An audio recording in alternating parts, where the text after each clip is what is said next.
When you go to America, they build a skyscraper over 100 stories. You go on top of it, what you see moving downstairs, you don't know whether they are human beings or whatever it is. You think they are either phenomenal because of our eyes. Our eyes can see much. The higher we go, the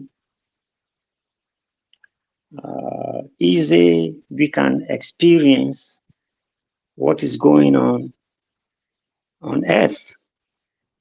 You are traveling with an aeroplane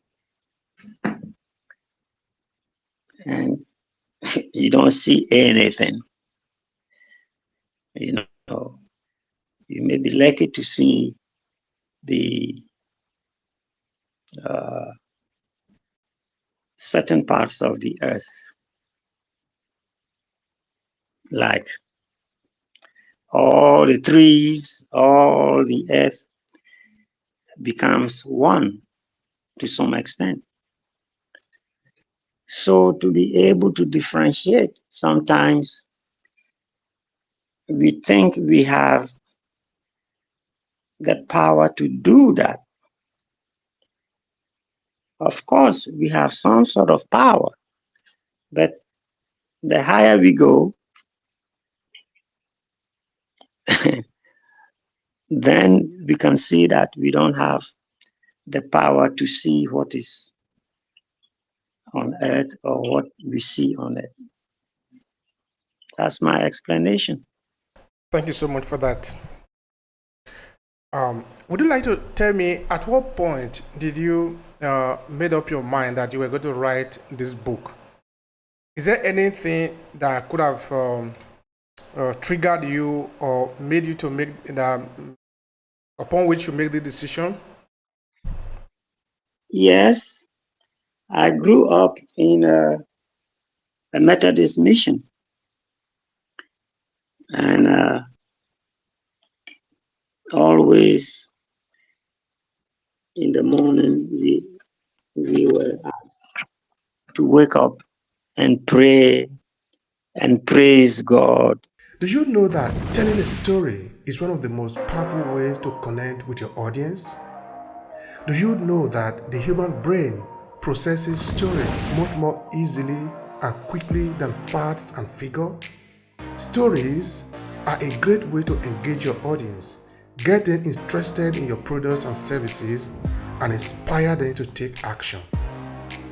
A good story will help you create more compelling content that can be shared on social media or through other channels.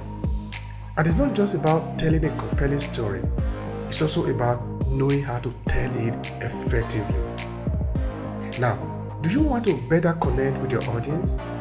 Then join us on our online training class, Storytelling for Content Creators and Digital Entrepreneurs. Come to obehi-air14.com/storytelling and learn how to leverage your storytelling skill to earn more as a content creator and digital entrepreneur. Storytelling is a powerful way to connect with your audience, so let's explore it together. See you in the class.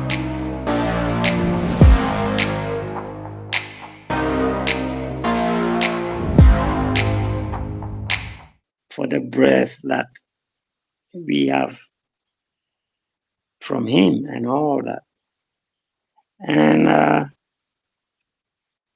what happened was that God was always like a story, a magician. God was always a magician to us, or to me. And then as I grew up, then I discovered that,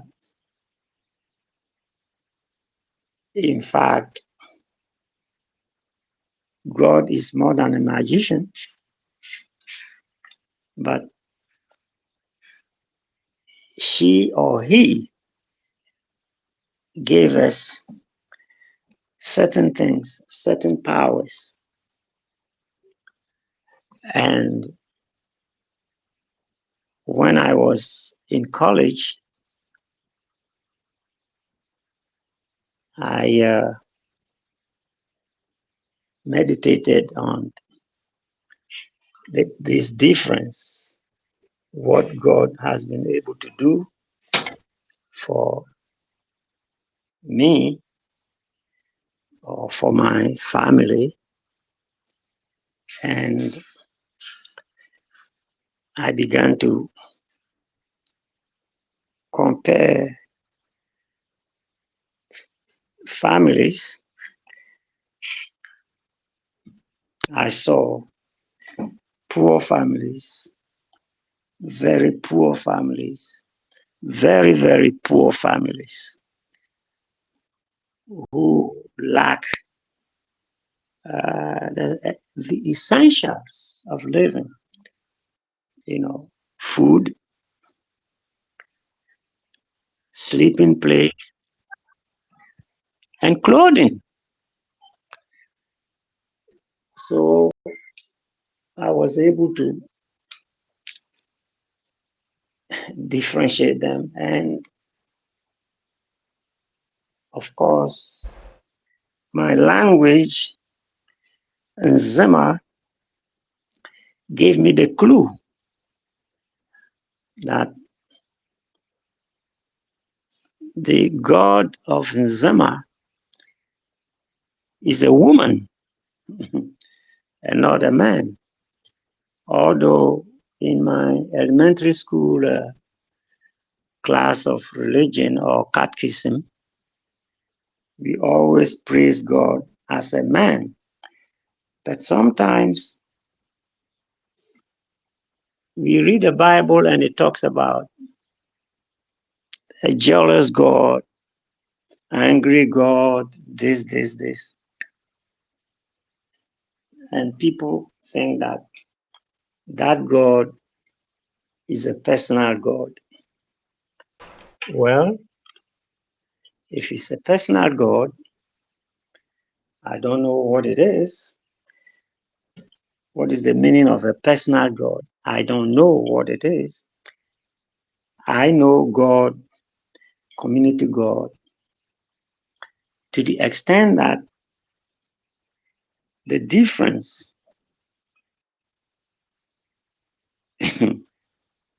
is very difficult to understand or to explain. That's all that I can say. All right, thank you for that.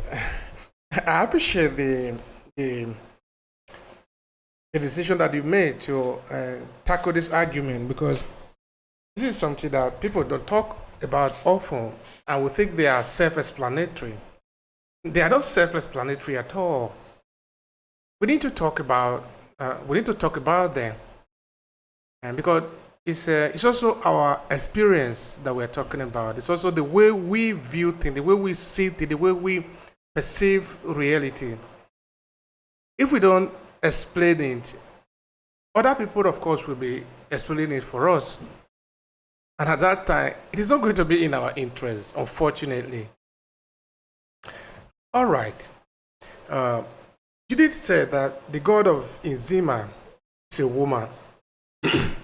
This, of course, different from the way that we have often heard it represented in the biblical concept, for example, in the Abrahamic religion, in most of the cases, that it is a man.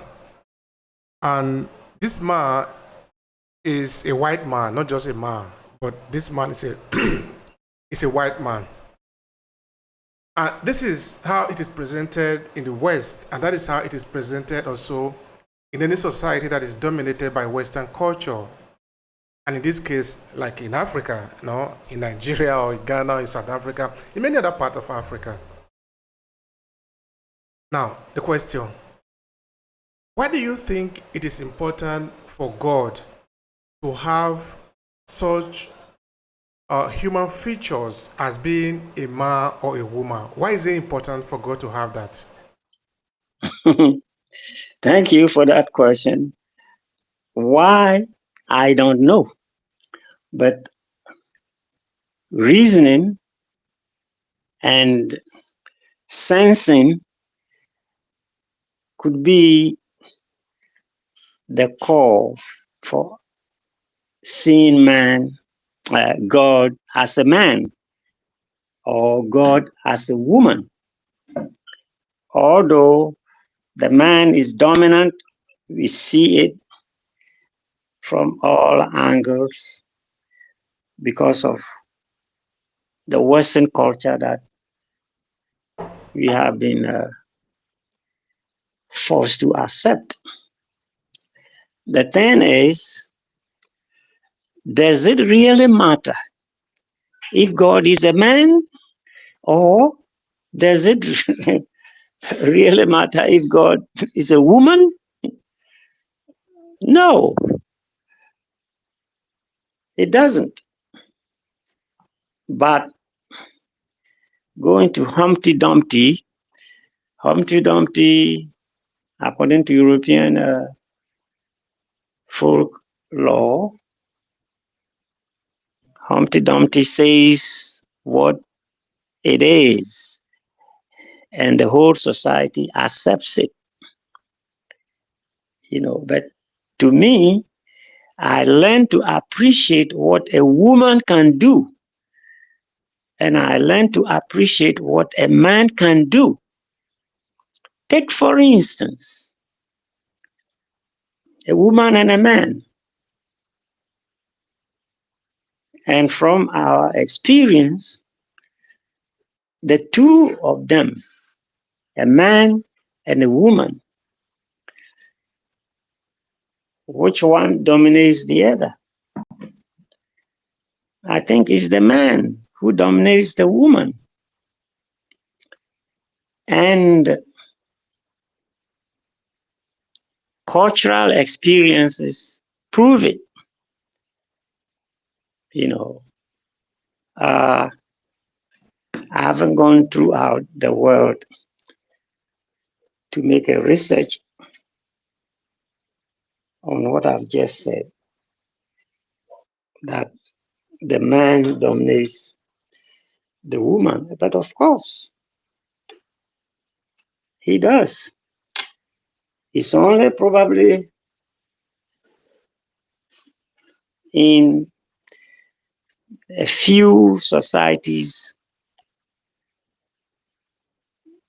maybe Eastern or African, where there are women who dominate the man, the husband. For instance, I go into Nzima society. The man has always dominated the woman. If the woman depends 100% on the man. All right. Sometimes it appears to me, again, I'm talking from the point of view of one who doesn't know very much. So I just say what I think, no, so that I can be corrected, rather than keeping inside thinking that I know. I think that human beings create a society, and they also create their God. And this society they create, and this God they create, because they are the one that are creating it, in most of the cases, is at the same level with them. And when the society advance, they modify the society, of course, because things change. They also modify God so that the God itself that they have created change.